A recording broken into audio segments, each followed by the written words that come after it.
इस वीडियो में स्टूडेंट्स हम एक और इम्पॉर्टेंट क्वेश्चन का आंसर लिखेंगे और इसका कंसेप्ट क्लियर करेंगे। और ये जो क्वेश्चन है स्टूडेंट्स, ये भी बहुत दफ़ा बोर्ड एग्जाम के पेपर में आया है। ठीक है, अगर आप पास्ट पेपर देखेंगे तो ये आपको नजर आएगा। क्वेश्चन क्या है स्टूडेंट्स? क्वेश्चन के दो पार्ट्स है।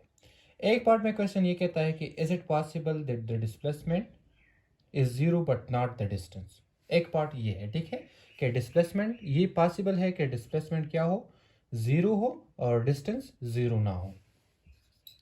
डिस्प्लेसमेंट क्या हो, जीरो, एंड डिस्टेंस हमारे साथ जीरो ना हो। एक पार्ट ये हमें कहता है। दूसरा पार्ट हमें क्या कहता है स्टूडेंट्स, कि ये अंडर व्हाट कंडीशन डिस्प्लेसमेंट और डिस्टेंस इक्वल।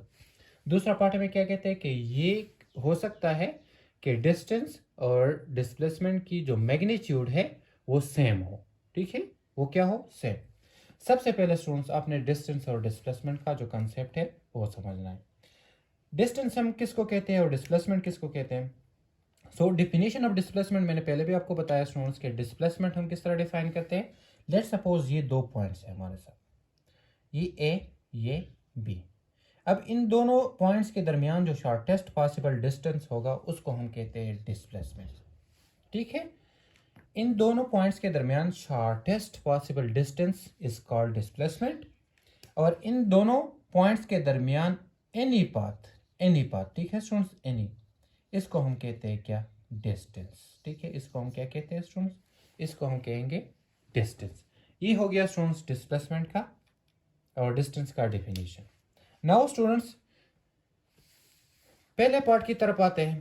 पहला पार्ट हमें क्या कहता है कि ये मुमकिन है कि हमारे साथ क्या हो, डिस्टेंस हमारे साथ जीरो ना हो और डिस्प्लेसमेंट जीरो हो। तो यस इट इज पॉसिबल। ठीक है, यस इट इज पॉसिबल। किस तरह देखें स्टूडेंट्स, ये एक स्क्वायर शेप है स्टूडेंट्स। स्क्वायर शेप में क्या होता है कि सारे लेंथ्स जो है वो इक्वल होते हैं। ठीक है, डिस्टेंस में इक्वल होते हैं। एक बॉडी है स्टूडेंट्स, वो इस पॉइंट ए से मोशन स्टार्ट करती है, पॉइंट बी तक आती है, फिर पॉइंट सी तक आती है, फिर पॉइंट डी तक आती है और अगेन पॉइंट ए तक आती है। ठीक है, अगेन पॉइंट ए तक आती है। अब इसने जो डिस्टेंस कवर किया है स्टूडेंट्स, वो कितना कवर किया, 3 centimetre plus 3 centimetre plus 3 centimetre plus 3 centimetre, कितने हो गए, 12 सेंटीमीटर। इसने कितना डिस्टेंस कवर किया, 12 सेंटीमीटर।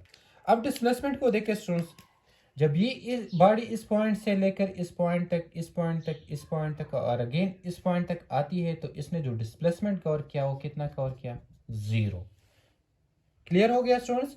तो हमारे साथ इस कंडीशन में, इस फिगर में, गिवन फिगर में डिस्प्लेसमेंट जीरो है और डिस्टेंस 12 सेंटीमीटर। तो ये क्लियर हो गया कि ये मुमकिन है कि क्या हो सकता है कि डिस्टेंस हमारे साथ जीरो नहीं हो सकता और डिस्प्लेसमेंट हमारे साथ जीरो हो सकता है। अब इसका आंसर किस तरह लिखेंगे स्टूडेंट्स, तो देखिए आंसर हम इस तरह लिखेंगे पार्ट नंबर ए का, कि yes it is possible that the displacement is zero but not the distance. किस तरह, for example students, in a given figure a body moves along a square path, along a square path which is, देखें, a b c d and again a, ठीक है, again A, and reaches point A again. In this case students the displacement of the body is zero because, किस तरह, the body reaches to its initial position, initial point. ठीक है, while the distance covered by the body is not zero. ठीक है, so the body cover a distance of 12 centimeter along a square path which is A, B, C, D and A. एक part हमारे साथ इसका answer ये हो गया। अब स्टूडेंट्स इस क्वेश्चन का जो दूसरा पार्ट है वो क्या कहता है कि under what condition displacement will be equal to distance. तो ये कब हो सकता है स्टूडेंट्स, ये तब हो सकता है जब एक स्ट्रेट पाथ हो हमारे साथ। किस तरह, इस तरह, जिस तरह ये है स्टूडेंट्स, डिस्प्लेसमेंट क्या है, इक्वल है। इधर हमारे साथ डिस्टेंस भी 5 सेंटीमीटर है और डिस्प्लेसमेंट भी स्टूडेंट्स हमारे साथ क्या है, 5 सेंटीमीटर। तो दूसरे कंडीशन के लिए जो पॉसिबल हो सकता है वो क्या कंडीशन हो सकता है स्टूडेंट्स, वो इस तरह हो सकता है कि एक स्ट्रेट पाथ में हमारे साथ डिस्टेंस, ठीक है, इधर इस पॉइंट से लेकर इधर तक जो हमारे साथ डिस्टेंस है वो भी 5 सेंटीमीटर है और डिस्प्लेसमेंट भी 5 सेंटीमीटर है। So the magnitude of the displacement and distance will be equal when a body move from one point to another along a straight path. So इसको स्टूडेंट्स आप किस तरह लिखेंगे, इधर देखें। For example in the given figure a body moves from point O to point A, ठीक है, और द लेंथ बिटवीन इन दोनों पॉइंट्स के दरमियान जो लेंथ है वो कितना है, 5 सेंटीमीटर है।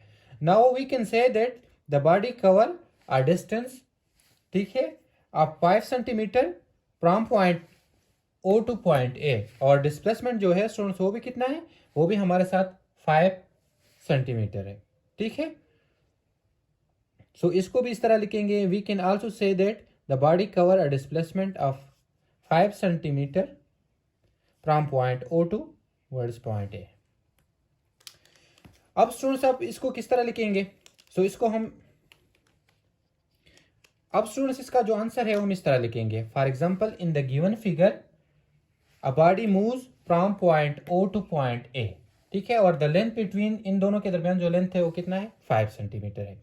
So now we can say that the body cover a distance of 5 centimetre between point O to point A, and also we can say that the body cover a displacement of 5 centimetre from point O towards point A, ठीक है। तो इन दोनों में हमारे साथ क्या है, ये हमारे साथ दोनों सेम एंड मैग्नीट्यूड है, डिस्प्लेसमेंट भी और डिस्टेंस भी। सो ये था इंपॉर्टेंट क्वेश्चन, इसको आप ज़रूर याद करें, ये भी बोर्ड एग्जाम के पेपर में आ सकता है।